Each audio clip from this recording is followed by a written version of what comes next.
how to find referral code on the Temu app. So first things first is of course open up your Temu application and make sure that you're currently running the latest version of the app so you'll get this kind of feature. So first things first, you have to keep in mind that this is only for users that has already been verified fully.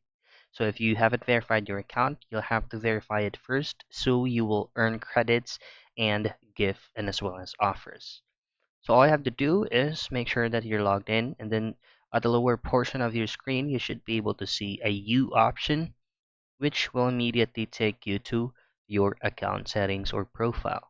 So this is what I'm actually talking about earlier. If you haven't verified your account yet, you will not get much of options like earning credits and offers and as well as coupons.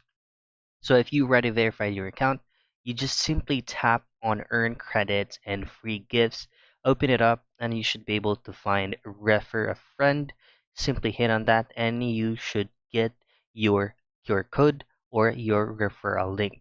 Just simply copy that and paste it to any of social media platforms available on your end and have a specific referral code that will be sent out to any of your friends.